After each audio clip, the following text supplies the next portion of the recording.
الحمد لله نحمده ونستعينه ونستغفره ونؤمن به ونتوكل عليه ونعوذ بالله من شرور أنفسنا ومن سيئات أعمالنا من يهده الله فلا مضل له ومن يضلله فلا هادي له ونشهد أن لا إله إلا الله ونشهد أن محمدا عبده ورسوله أما بعد فأعوذ بالله من الشيطان الرجيم بسم الله الرحمن الرحيم يا أيها الذين آمنوا اذكروا الله ذكرا كثيرا عن أبي سعيد الخدري رضي الله تعالى عنه قال كان رسول الله صلى الله عليه وسلم إذا استجد ثوبا سماه باسمه علامة أو قميصا أو رداء يقول اللهم لك الحمد أنت كسوتنيه أسألك خيره وخير ما صنع له وأعوذ بك من شره وشر ما صنع له رواه الترمذي أو كما قال عليه الصلاة والسلام. عزیز ساتھی بزرگوں، اللہ تبارک و تعالیٰ نے مجھے اور آپ کو ایمان والا بنایا اور ایمان کی زندگی عطا کر کے دنیا میں کسی مقصد کے خاطر پیدا فرمایا. وہ مقصد اللہ تبارک و تعالیٰ نے قرآن مجید میں ارشاد فرمایا کہ وما خلقت الجن والانس الا لیعبدون، کہ جناتوں کو اور انسانوں کو پیدا کرنے کا ہمارا مقصد یہ ہے کہ وہ ہماری عبادت پہ لگے رہیں. اور قرآن مجید میں اللہ تبارک و تعالیٰ نے یہ بھی ارشاد فرمایا کہ یا ایھا الذین آمنوا اذکروا اللہ ذکرا کثیرا، کہ اللہ تبارک و تعالیٰ نے ایمان والوں کو حکم کیا یا ایھا الذین آمنوا، اے ایمان والو، ذکر اللہ، یا ایھا الذین آمنوا اذکروا، کہ تم اللہ کا ذکر کرو اور کتنا کرو؟ کثرت سے کرو. کثیرا، اللہ کے نبی صلی اللہ علیہ وسلم کی حدیث ہے کہ جو ابو سعید خدری رضی اللہ تعالیٰ عنہ روایت کرتے ہیں کہ رسول اللہ صلی اللہ علیہ وسلم نے ارشاد فرمایا کہ جب بھی اللہ کے رسول صلی اللہ علیہ وسلم کوئی کپڑا پہن دے یا امامہ باندھے یا اپنے بدن کے اوپر چادر رکھ دے تو اللہ تبارک و تعالیٰ سے دعا کرتے ہیں کہ اللہ اس کے اندر جو بھلائی ہے وہ مجھے عطا فرما اور جو شر ہے اس سے میری حفاظت فرما. اللہ تبارک و تعالیٰ نے ہم کو اور نبی کریم صلی اللہ علیہ وسلم نے ہم کو بار بار جو ہے ہر جگہ کی ہر موقع کی دعا کیوں بتائی؟ مثال کے طور پر صبح میں اٹھنا ہے تو دعا پڑھتے ہوئے اٹھنا ہے، رات کو سوتے وقت تو دعا پڑھتے ہوئے سونا ہے، مسجد میں داخل ہونا ہے تو دعا پڑھتے ہوئے داخل ہونا ہے، مسجد سے نکلنا ہے تو دعا پڑھ کے نکلنا ہے، پیشاب پاخانے میں جانا ہے تو اس کی دعا پڑھ کے اندر جانا ہے، داخل ہونا ہے، اور باہر نکلتے وقت اس کی دعا پڑھ کے نکلنا ہے. کھانا کھانے بیٹھتے ہیں تو اس وقت کھاتے ہوئے دعا پڑھنا ہے. درمیان میں اللہ کا ذکر رکھا، آخر میں کھانے کے بعد بھی اللہ تبارک و تعالیٰ نے اللہ کے نبی صلی اللہ علیہ وسلم نے دعا سکھائی. تو یہ اللہ تبارک و تعالیٰ ہم کو بار بار یہ کیوں سکھا رہے ہیں اور دعا کیوں پڑھوا رہے ہیں؟ یہ اس لیے پڑھا رہے ہیں کہ تاکہ میرا اور آپ کا اللہ تبارک و تعالیٰ سے تعلق اس طرح قائم ہو. اس لیے اللہ تبارک و تعالیٰ نے قرآن مجید میں ارشاد فرمایا کہ یا ایھا الذین آمنوا اذکروا اللہ ذکرا کثیرا، ایمان والو اللہ تبارک و تعالیٰ کا ذکر کثرت سے کرو. کثرت سے اللہ تبارک و تعالیٰ کا کیا کرو؟ ذکر کرو، تاکہ تمہارا تعلق اللہ تبارک و تعالیٰ کی ذات سے ہو جائے. بار بار اللہ کے نبی علیہ الصلوۃ والسلام یہ اس لیے سکھاتے ہیں کہ جب بھی کوئی موقع آئے جو ہم نے دعا سکھائی ہے فوراً اللہ تبارک و تعالیٰ کی طرف متوجہ ہو جاؤ. اور ضروری نہیں ہے کہ جو اللہ کے نبی صلی اللہ علیہ وسلم نے جو کپڑا پہننے کی دعا سکھائی وہی ہم پڑھیں. ہم اردو میں بھی کہہ سکتے ہیں کہ اللہ میں کپڑا پہنتا ہوں تجھے راضی کرنے کے لیے پہنتا ہوں، اور اس کی جو خیر ہے وہ مجھے عطا فرما، اور جو برائی ہے اسے میری حفاظت فرما. آدمی کھانے کے لیے بیٹھا تو کھانے کی دعا پڑھے، کھانا کھا لیا فوراً کھانے سے فارغ ہو گیا تو کھانے کے بعد کی دعا پڑھے. تو یہ اللہ تبارک و تعالیٰ موقع کی دعا اس لیے سکھاتے ہیں. اللہ کے نبی علیہ السلام نے اس لیے سکھائی ہے کہ تاکہ ہماری توجہ اور ہمارا دھیان جو ہے اللہ تبارک و تعالیٰ کی طرف ہو.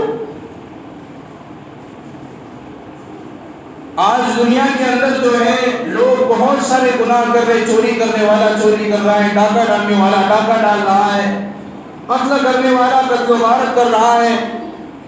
اور حکومت کیا کرتی ہے، محکمے کیا کرتے ہیں کہ جگہ جگہ پر پولیس کھڑی کر دی، کیمرے لگا دیے، لیکن پھر بھی چوریاں ختم نہیں ہوتی، جرم ختم نہیں ہو رہے. پکڑ کر ان کو قید خانوں کے اندر ڈالا جا رہا ہے، سال کے لیے، 2 سال کے لیے، مہینوں کے لیے، لیکن پھر بھی اس کی عادت اپنی جگہ پر برقرار ہے چوری کی.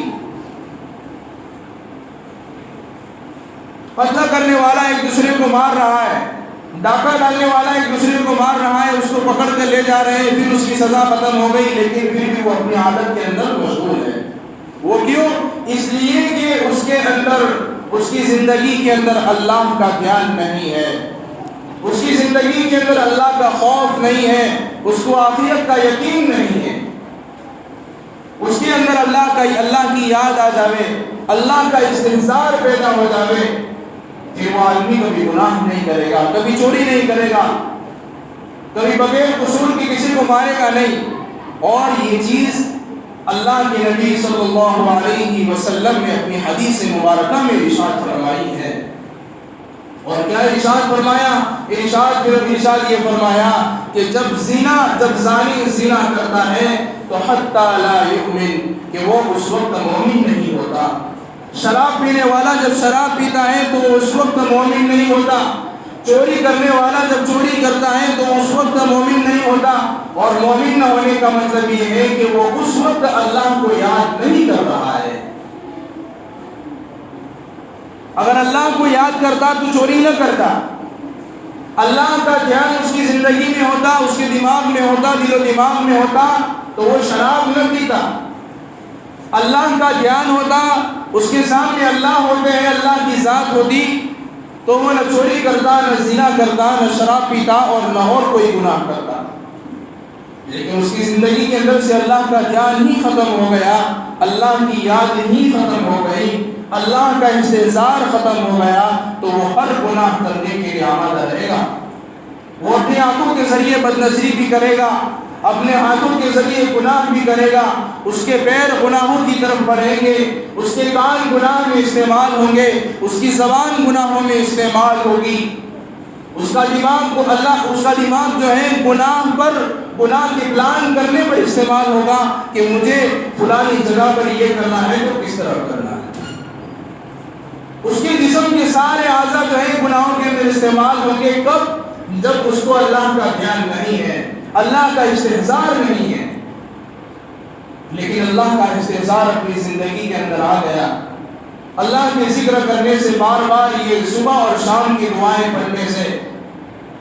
ہم تھوڑی دیر کے لیے سوچیں کہ کھانے کے لیے بیٹھتے ہیں تو کیا ہم اللہ کو یاد کرتے ہیں؟ بسم اللہ وعلی برکت اللہ پڑھتے ہیں.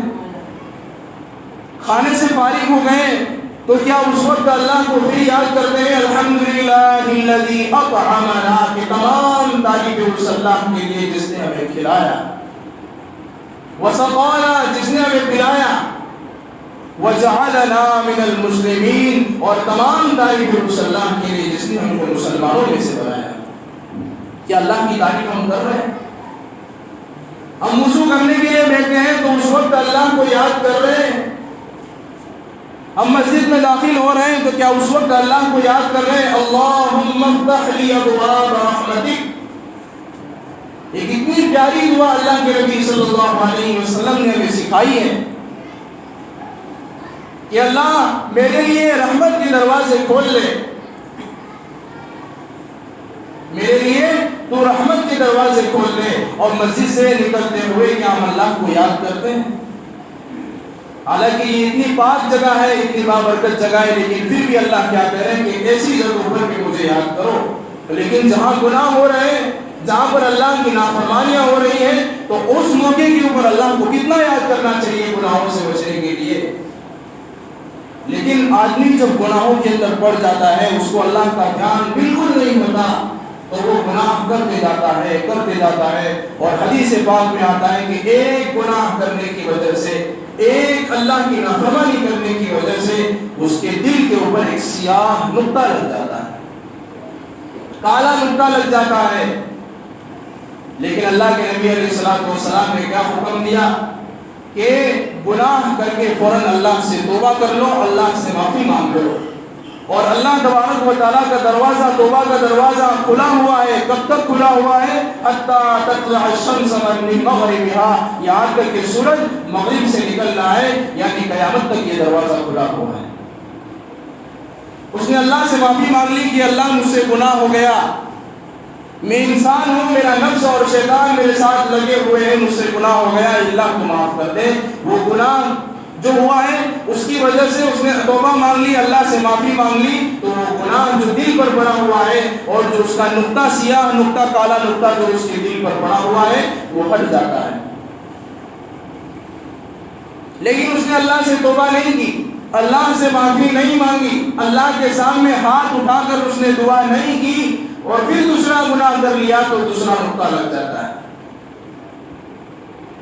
پھر تیسرا گناہ کیا تو تیسرا نقطہ لگ گیا. ایسے ہوتے ہوتے اس کا پورا دل جو ہے وہ کالا ہو جاتا ہے، سیاہ ہو جاتا ہے. اور جب اس کو کوئی سمجھانے کے لیے آتا ہے تو اس کو بات سمجھ میں نہیں آتی. وہ اس کو خیر کی بات بتاتا ہے کہ بھائی چل، اللہ تبارک و تعالیٰ نے مسجد میں بلایا ہے، مؤذن نے اذان دی ہے، چل نماز پڑھنے کے لیے، تو کوئی بھی عذر کر دیتا ہے. ابھی آتا ہوں، تھوڑی دیر بعد آتا ہوں، میرا نہانا باقی ہے، یہ باقی ہے، وہ باقی ہے، فلاں چیز باقی ہے. یہ اندر جو نقطہ لگا ہوا ہے گناہ کی وجہ سے اور دل سیاہ ہو گیا ہے، وہ دل تمہیں مسجد میں کھینچ کر نہیں لا رہا. تو دوستوں، اللہ کو یاد کرنا، اللہ سے اپنا تعلق قائم کرنا، اور اس کے اللہ تبارک و تعالیٰ سے تعلق قائم کرنے کا ایک بہترین راستہ ہے. وہ راستہ کیا ہے کہ ہم فوراً جو ہے کوئی چیز، کوئی موقع آ گیا، فوراً ہماری توجہ کہاں ہونی چاہیے؟ اللہ کی طرف ہونی چاہیے. کوئی ہمارے پاس چلتا ہوا آ رہا ہے، کوئی خبر دینے کے لیے آ رہا ہے، فوراً ہم اللہ سے دعا کریں کہ اللہ میں تجھ سے دعا کرتا ہوں کہ یہ میرے پاس اچھی خبر لے کر آئے. کہ اللہ میں کھانے کے لیے بیٹھا ہوں تو میں اس لیے بیٹھا ہوں کہ اللہ کے نبی علیہ السلام کی سنت ہے، اور فوراً دعا پڑھے اس لیے دعا پڑھتا ہوں کہ اللہ کے نبی صلی اللہ علیہ وسلم نے مجھے سکھائی ہے. یا اللہ میں گھر میں داخل ہو رہا ہوں تو مجھے کوئی اچھی خبر ملے، اور ایسی خبر ملے کہ میں خوش ہو جاؤں، میرا دل خوش ہو جائے، اور بری خبر نہ ملے، میں تجھ سے دعا کرتا ہوں. تو یہ وقتاً فوقتاً ہم اللہ سے توجہ کرتے رہیں گے، فوراً اللہ کی طرف دھیان کرتے رہیں گے، تو ایک دن ایسا آئے گا نہ ہم سے کوئی گناہ ہوگا، اور میرا اور آپ کا اللہ تبارک و تعالیٰ سے تعلق بالکل قائم ہو جائے گا. اور پھر ہاتھ اٹھا کر آدمی دعا کرے اللہ سے، اللہ تبارک و تعالیٰ فوراً اس کی دعا قبول کریں گے. کیوں؟ یہ ہر معاملے میں اللہ تبارک و تعالیٰ کی طرف توجہ کرتا ہے. کسی بندے کے پاس نہیں جاتا، کسی انسان کے پاس نہیں جاتا کہ میرا یہ مسئلہ حل کر دے. سب سے پہلے میرے سامنے آتا ہے، ہاتھ اٹھا کر دعا مانگتا ہے. اس کو معلوم ہے کہ میں ہی اس کی ضرورت کو پورا کرنے والا ہوں، میں ہی اس کی تکلیف کو پورا کرنے والا ہوں. تو ہم اس بات کا اہتمام کریں کہ جو اللہ کے نبی علیہ السلام نے دعائیں سکھائی ہم کے موقعوں کی، تو ہم اس کا اہتمام کریں، اور پابندی کے ساتھ اللہ کا ذکر صبح اور شام کرنا ہے. اور جو دعائیں اللہ کے نبی علیہ السلام نے مجھے اور آپ کو سکھائی ہے، روزانہ ایک دعا یاد کر لیں کہ کھانے کی دعا مجھے نہیں آتی، میں کھانا کھانے کی دعا سیکھوں گا، اور اس کے بعد جب کھانے کے لیے بیٹھوں گا تو یہ دعا پڑھوں گا.